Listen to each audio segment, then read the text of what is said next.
Hey everyone, Merry Meet. This is Anastasia Autumnfire, and today is the 23rd day of my 30 days of Samhain crafting.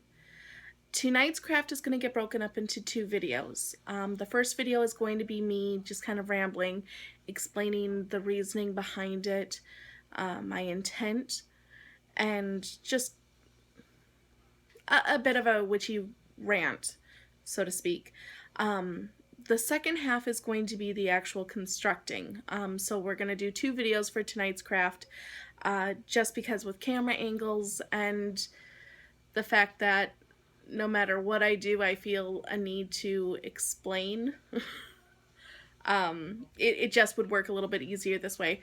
So it also works for those of you that really don't want to hear the explanation behind it. You just want to get to the meat and potatoes of the craft and see how I do it.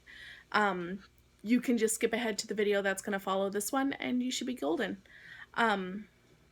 Tonight's craft is going to be a transformation oil. Samhain for me is all about transformation. We are bidding farewell to one year and welcoming the next. We are letting go the things that no longer serve us and embracing the changes that this new year is going to bring.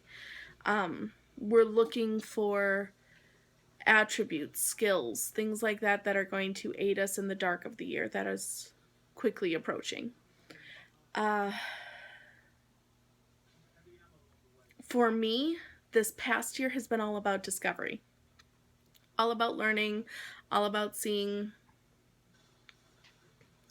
really where I fit into my path, which I know sounds a little weird, but for me, when it came to approaching my path and really dedicating myself to it and doing it, it became a really daunting task because I kept looking at it thinking, I'm not sure how to approach this, I'm not sure how to do this, and it seems silly because once you start it, it's just there. And what's even more weird is, for me, I've always been on this, I've always known it, I've always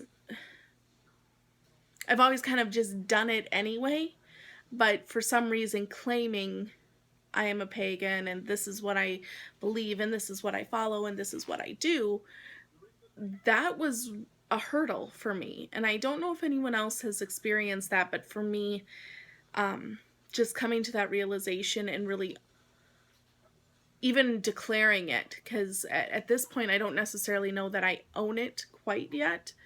That's what this year's all about for me, or this upcoming year. But I struggled even to put a name to it. I didn't know what it was. I kind of believe this, and for lack of a better phrase, I guess it's kind of like this and that and the other thing, and I just wouldn't come right out and just say, I'm a pagan, I'm a witch. And this year has been about that and studying that and what does that mean and what does that entail, and for me, how do I view it compared to how other people might view it. And while discovery and learning never ends, which is one of the things I love about spiritual paths, I mean, I think any religious base study is always going to be there, or it should always be there, whether you're monotheistic, polytheistic, what have you, Christian, Satanist, what have you. There's always something new to learn. There's always something different. And the minute anyone of any faith says, oh, I got it all figured out, it's like, really? You do? I don't think anyone can have it all figured out. And it would be a shame if you did. Where would the fun be? Where would the new experiences be? I don't know. That's just my personal take. And that could be a whole video in and of itself. So we won't go too far into that. But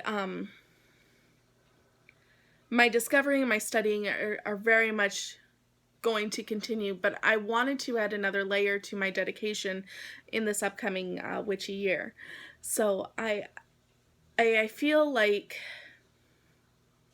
it's time for me to embrace transformation. I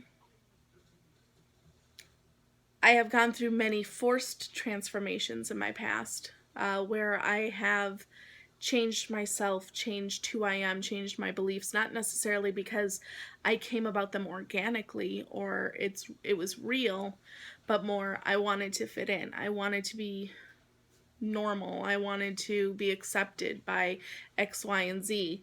And the only way I knew how to do that was to be like them, take on, whatever group I was trying to fit in with, take on their mannerisms and their belief structure. So flawed. And it was miserable. It was awful. It was terrible. I would just, it was awful. But because I did that in my past, change has become very slow for me because I overanalyze every single thing about it. And when I do start to feel changes coming on, that wonderful word, acceptance, my need for acceptance, my fear of not having it, my crippling issues concerning it at times kicks in. And I find it really hinders my practice a lot of the time because, for example, I'm taking a seeker course in one of the local witchy shops. Absolutely love it. But I find when I'm there, I've only gone to 2 classes, and one of those classes I had a safety net because my witchy sister in arms was there too. She took the class last year, but missed a couple classes, so she was able to go to a class last week with. She's trying to make up those courses, so she went to last week's class. So I had a familiar face. I had a friend, so I was able to kind of just be myself, and it was fun. It was great. It was a wonderful experience, and I kind of felt like halfway through the class, why didn't I feel this way at the first class? Well, because I didn't have a friend there, because I didn't know anyone there. Now, I have friended a couple of people from the class on my Facebook, so now I've got friends, but it's still just kind of an odd thing, and I'm not sure how to approach it because it's new, it's different. There's a bunch of people I don't know. There's no safety net. There's no comfort zone there. So that kind of short circuits me. And then in the last class, we were discussing the god and goddess and how we worship. And the answer's simple, well, relatively simple, nature. I don't know about anyone else, but on my Facebook, I have newsfeed after newsfeed of these memes that beautiful landscapes, beautiful woods, and across there we'll have the words, nature is my church. And that's it. That's so true. But in the same breath, I get so nervous being out in nature because I think, oh gosh, what if someone comes across me? I can sit there and be writing in my journal and meditating and trying to connect with Mother Earth, and all of a sudden I hear a noise and I think someone's going to come across me and think I'm an idiot. A, probably not. But B, even if they did, why would I care? What does that matter? But it does. It instantly triggers in me and I stop anything and everything. Even if I keep trying to meditate, even if I try to get back to my writing, regardless of whatever I'm trying to do, the minute I think, oh God, someone's going to see me, my connection is lost. It's the same thing with my witchy sister and I will get together on Sabbaths and do a ritual, a circle. Just the two of us, nothing to freak out about. And when it comes to ritual, when it comes to magic in general, the intent has to be there. The sincerity has to be there. If that is there, even if you fudge on the words, even if you go winter shins as opposed to docile, even regardless of whatever faux pas you might make, physically or real ritualistically or however you phrase it, you can have everything written down clear as crystal on a piece of paper, and if you take one misstep, as long as your intent is there and the spirit is there, I feel, as though, you know, the god, the goddess, the good folk, the spirits, the elements, what have you, they still get it, you know. It's still there. It might not be as oomph as it would be if you did everything right, but in the same breath, the intent is what matters. The voice behind it is what matters. That is what it's about. That's the meat of the spell, of the ritual, of the ceremony, is your intent, what you put into it. If you put your heart into it, but you go around the circle 4 times with the besom, and you're only supposed to go around 3, it will be okay. And I know this, and I believe this, but the minute I'm the one who's doing the mucking up, it all goes out the window. The Besom song is the perfect example for me. My friend and I will do the Besom song, and I make her... I'm always the one that kind of does the sweeping, because I don't know the song that well. I don't really remember the words all that well, so she knows it. She knows what she's doing, so I'm like, okay, well, you lead the song, and I'll do the sweeping. I can never get that sweeping right. The first time we did it, she had to literally hold her arm out so that I would stop going because I was going too fast. Last time we were outdoors, and I seriously swept that circle at least 4 times. It may have been 5. And you're only supposed to do it 3. And I can't seem to get it right. But here's the thing. Even if I did get it right, it still wouldn't feel right, because while I'm doing it, I'm counting. I'm thinking of what note I'm on, because I get really weird about singing. I worry about the words. I worry about my breath structure and such. And it just, I mean, anything and everything that you could possibly worry about while sweeping is what I'm worried about. Except the intent that you're supposed to have. I'm so focused on these minor details that really don't matter, that I'm not thinking, at least not as completely as I should be, about if there's negative energy in here, I banish you from the circle. That is where my mind should be. My mind should be on that connection, and it's not. At least not fully. And the reason for that is I keep thinking I don't want to screw this up. I don't want to screw this up. But the worrying about that in and of itself screws it up. Then there's the fear of doing a ritual, doing a worshiping session with other people, and what if I look like an idiot? What if I look stupid? Even if it's something as simple as dancing around a ring. I don't want to look dumb. I don't want to look stupid. Everyone else could be, but I worry about me. And I need to let that go. And that's super easy to say, super hard for me to do. But it's the reality. I need to release that. It doesn't do me any sort of good. I already have the drive and the desire to learn these details and learn this stuff. Sounds so informal, this stuff. But you know what I mean. I already have that desire. So I don't need this worry to drive that motivation, because it's already there. It's fresh. It's good. So why is it there? Why do I keep feeding that? That is what I need to transform. I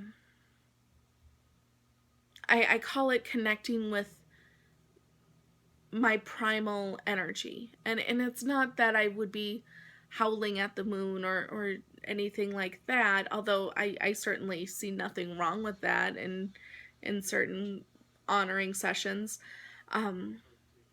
But it's just, for me, I know my ancestors were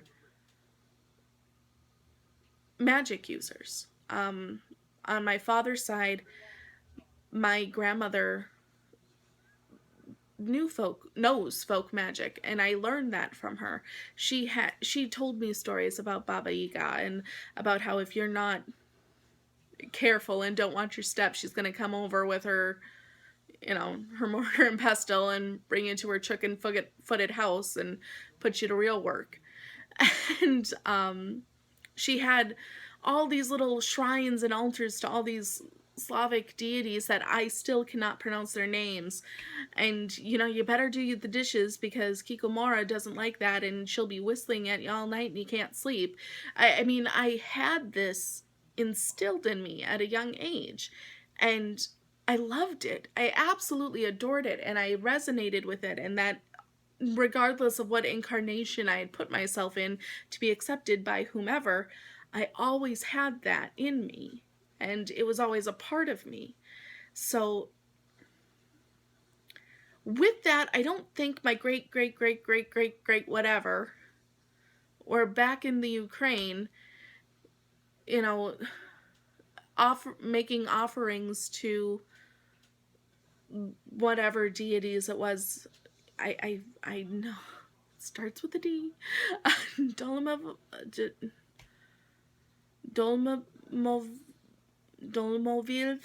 I'm saying that wrong, and I know I am. I can see it written out in my head, but I'm not sure how to pronounce. I apologize. My Grandma Marie would smack me upside the head right now.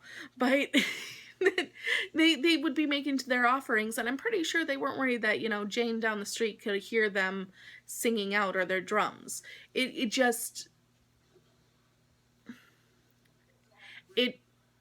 is about honoring. It is about respect. It is about connection. My ancestors cared about connecting to the other worlds. They didn't care about what Bob down on the corner thought. And that's what I would like to work on. I want to get to the point where it's about me connecting with the God, connecting with the goddess, connecting with nature, the elements, the spirits, the good folk, what have you. That's what it is about. It isn't about worrying about looking silly or anything like that. So this year, my focus is very much on aiding this transformation. I already have the seedlings within me. My biggest issue is I need to take what is taken root on the inside and let it show out, and let nature take its course, for lack of a better phrase. In my working tonight, I'm actually using part of a walnut shell, and reading about the magical correspondences, because I don't know a whole lot about walnuts. I know what I see when I work with walnuts, but I wanted to know correspondence-wise what others thought or what others found. And one of the things I found, and I absolutely adored it, how they wrote it, it was about, and I'm not going to get an exact quote because my mind, of course, is not working like that, but it was about how they aid with many different kinds of transitions and transformations. Because of their protective shell, it reminds us that if we just are able to protect ourselves and let nature take its course, it will be for the better. Their fruits will manifest if we just let nature do what it needs to do in a given time, and all we worry about is just protecting our core. I love that, and that's what I'm wanting. I'm wanting that bit of protection and aid while I let my inner workings work their way out, so that my outward perspective and my words are not coming easy to me tonight. My this is gonna sound weird, but I just need my outsides to reflect what my insides are. Sounds a little gross, sounds a lot dramatic, but lack of a better phrase, that's what I got. I know where I want to be. I know what I want to do. I know what is right. I know what resonates. I finally feel like I am on the right path. But I'm concerned I'm hitting a wall because I can't let go of this fear. And I need to embrace the changes that I am learning and taking on. And I need to embrace the new me. And learn to focus on that.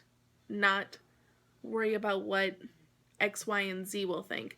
Certainly not worried about what, plain Jane next door thinks. But what I find also equally as scary for me is what others in the pagan community might think. I certainly don't. I've gone on record as saying I hate the phrase fluffy bunny. I understand it. I get what it means. But I'll gladly wear the mantle of newbie witch, regardless of how long I've practiced or done certain things. If we're looking at learning structure and balance and things like that, yeah, then I'm a newbie witch. But I don't. It took me so long to get out into the pagan community because I was afraid of what others may say or think, or I don't want to say do, that's way dramatic, but I didn't want to come across as,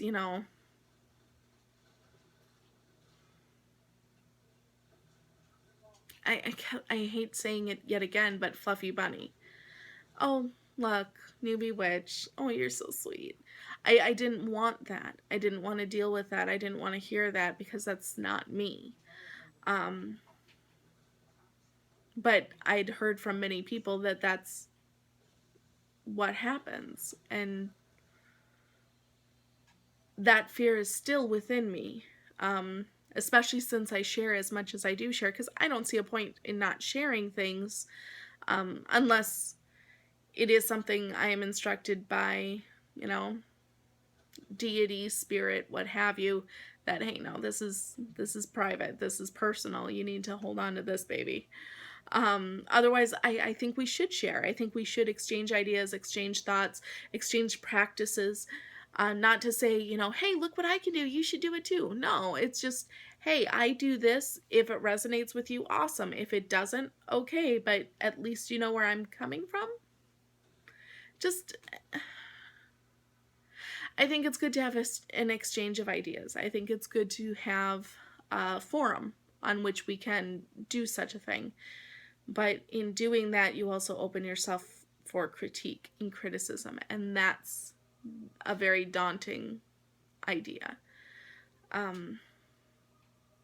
But I'm at the point in my practice, I'm at the point in my confidence that it's kind of time to be done worrying about that all the time. And that's what next year is about for me. That's what this craft is going to help me with. It started off as just an oil, and it's kind of progressed into, I'm calling it a gris jar. But more of that in my next video. I'm going to hit stop and then reposition the camera and whip this bad boy into shape and let you watch a walkthrough. But yeah, that's my intent with this, is to aid me on that journey that I will be partaking of in the year to come. So it very much is a slowing craft in that it is aiding me in the coming new year. And it also deals with release. It deals with transformation. And with transformation comes death cycles. And definitely it's time to embrace those. So yeah, thank you for listening. Please do click on the next video that I'll be uploading. And you can watch how I put this bad boy together. Thanks. Bye, guys.